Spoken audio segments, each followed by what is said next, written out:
अंधेरा सच्चाई छुपाता है, लेकिन डार्क सीक्रेट चैनल की वीडियो उसे उजागर करेंगी। क्या आप हिम्मत रखते हैं ये सच्चाई जानने की? तो चलिए एक और खौफनाक कहानी शुरू करते हैं।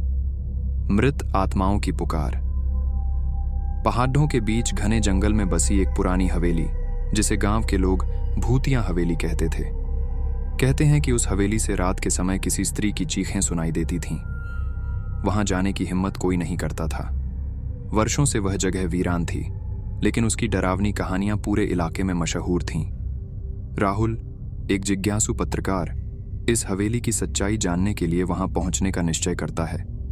उसने सुना था कि उस हवेली में कई लोग गायब हो चुके हैं, लेकिन उसकी दिलचस्पी इन रहस्यमयी घटनाओं के पीछे छिपे सच को उजागर करने में थी। रात का समय था, चारों ओर घना अंधेरा। राहुल ने अपने कैमरे और टॉर्च के साथ हवेली का दरवाजा खोला। दरवाजा चरमराता हुआ खुला, जैसे किसी ने सदियों से उसे छुआ भी ना हो। अंदर का नजारा डरावना था।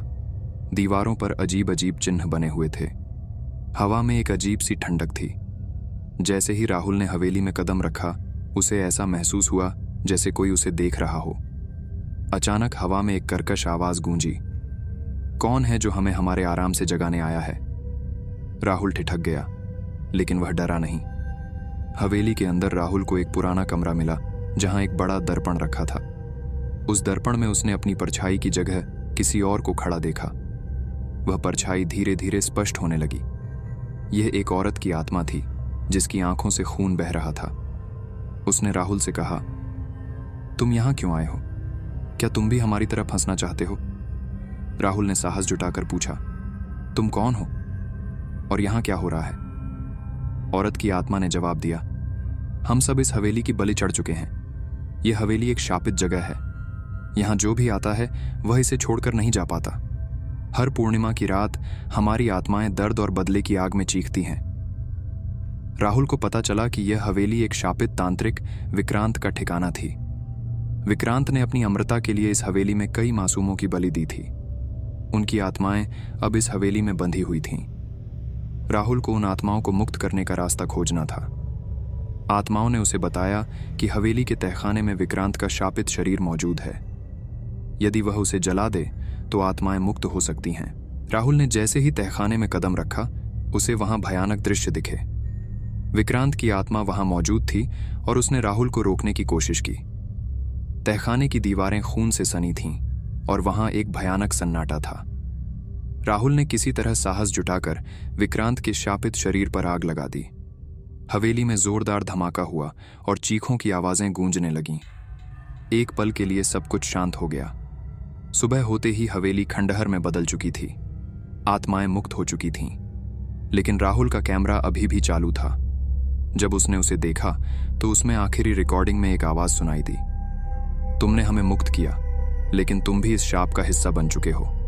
अब तुम इस रहस्य के साथ हमेशा जीते रहोगे। राहुल ने उस जगह से लौट तो आया, लेकिन वह हवेली और मृत आत्माओं की पुकार कभी भूल नहीं पाया। राहुल हवेली से तो बचकर लौट आया, लेकिन उसे महसूस हो रहा था कि वह पूरी तरह से सुरक्षित नहीं है। उसके सपनों में हवेली का तहखाना, विक्रांत की हंसी और चीखती आत्माओं की आवाजें गूंजने लगीं। हर रात उसका शरीर अकड़ने लगता और सुबह उठने पर उसके बिस्तर पर मिट्टी और खून के निशान होते। राहुल ने इसे सामान्य तनाव समझकर नजरअंदाज किया, लेकिन यह तब और डरावना हो गया जब उसने अपने कैमरे में रिकॉर्ड की गई आखिरी फुटेज देखी। उसमें साफ साफ दिखाई दिया कि हवेली छोड़ने से पहले आत्माओं ने उसकी परछाई को अपने भीतर खींच लिया था। उसकी परछाई अब उसे नहीं सुनती थी। जब वह आईने में देखता तो उसकी परछाई उसकी हरकतों को दोहराने के बजाय उसे घूरती थी। धीरे धीरे वह अपनी परछाई के माध्यम से हवेली की भयावह घटनाओं को देख सकता था। एक रात जब राहुल सोने की कोशिश कर रहा था, तभी उसकी परछाई दीवार से अलग होकर कमरे के बीचों बीच खड़ी हो गई। वह अजीब आवाज में बोली, तुमने हमें मुक्त किया, लेकिन बदले में तुमने खुद को हवेली का नया संरक्षक बना लिया। राहुल को समझ में आ गया कि वह विक्रांत के शापित चक्र का हिस्सा बन चुका है। अब हर पूर्णिमा की रात हवेली उसे बुलाती। वह अनजाने में अपने घर से निकलकर उसी जंगल में पहुंच जाता। इस बार जब वह हवेली पहुंचा तो वह पहले से भी अधिक डरावनी लग रही थी। अंदर का माहौल ठंडा था, दीवारों से खून टपक रहा था और हवाओं में आत्माओं की दर्दनाक चीखें सुनाई दे रही थीं। जैसे ही राहुल ने तहखाने में कदम रखा, विक्रांत की आत्मा फिर प्रकट हुई, लेकिन इस बार वह अकेला नहीं था। उसके साथ उन सभी आत्माओं का दल था जो हवेली में मारी गई थीं। विक्रांत हंसते हुए बोला, तुमने सोचा था मुझे जलाने से सब खत्म हो जाएगा? यह हवेली मेरा अभिशाप है और तुम मेरे अगले दूत हो। अब तुम मेरी जगह लोगों को यहां लाने का माध्यम बनोगे। राहुल ने अपनी पूरी ताकत लगाई कि वह विक्रांत को रोक सके।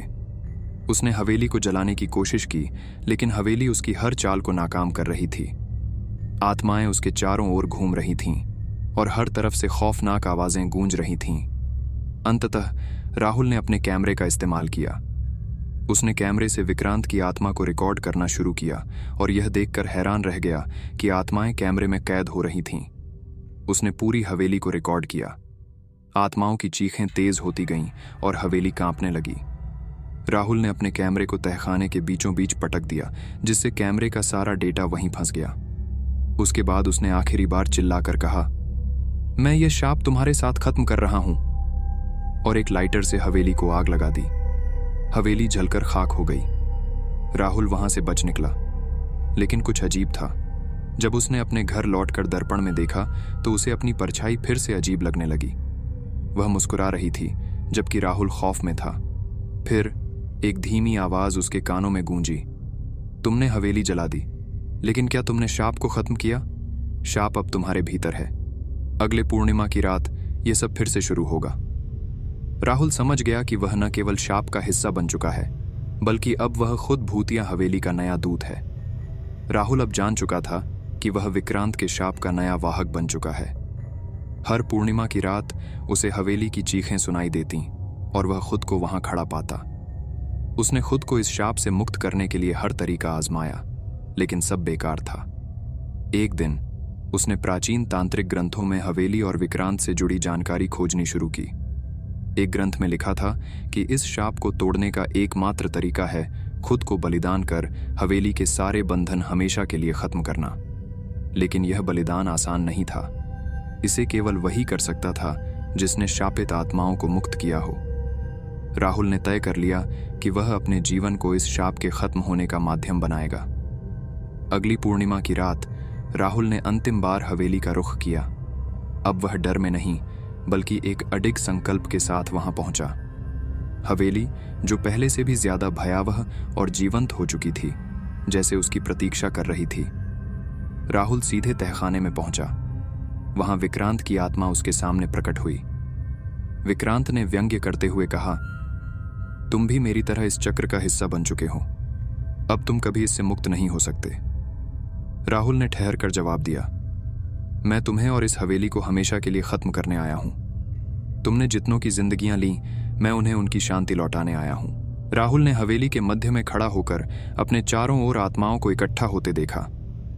उसने एक विशेष मंत्र का उच्चारण शुरू किया, जो उसने ग्रंथ से सीखा था। इस मंत्र ने हवेली की दीवारों को हिला दिया। आत्माओं की चीखें और तेज हो गईं और विक्रांत चिल्लाने लगा, यह असंभव है, तुम मुझे खत्म नहीं कर सकते। मंत्र के अंत में राहुल ने अपने कैमरे को तोड़कर उसकी आत्मा को हवेली के साथ जोड़ दिया। कैमरे में कैद हर आत्मा विक्रांत की शक्ति को कमजोर करने लगी। राहुल ने अपनी अंतिम ऊर्जा जुटाई और खुद को हवेली के केंद्र में आत्माओं के साथ समर्पित कर दिया। एक जोरदार धमाका हुआ। हवेली जलकर राख हो गई। आत्माओं की चीखें शांत हो गईं। जंगल में जो अंधेरा छाया हुआ था वह गायब हो गया। सुबह जब गांव वालों ने देखा तो हवेली की जगह सिर्फ एक खाली मैदान बचा था। ऐसा लगा जैसे वह कभी थी ही नहीं। राहुल की कहानी एक रहस्य बनकर रह गई, लेकिन कई वर्षों बाद उस खाली जगह पर लोग कहते हैं कि एक आदमी की परछाई अब भी रातों में घूमती है। वह परछाई हर आने जाने वाले से बस एक ही सवाल करती है, तुम यहां क्यों आए हो? क्या तुम भी मेरी तरह बंधना चाहते हो? और इस तरह हवेली का शाप तो खत्म हो गया, लेकिन राहुल का बलिदान उसे उस शाप से पूरी तरह मुक्त न कर सका। वह अब भी भूतिया हवेली का नया दूत बनकर अंधेरे में बंधा हुआ है। अगर आपको यह कहानी डर से कांपने पर मजबूर कर गई हो तो डार्क सीक्रेट चैनल को सब्सक्राइब करना न भूलें और वीडियो को लाइक करना न भूलें, ताकि हम आपको ऐसी और खौफनाक कहानियां ला सकें।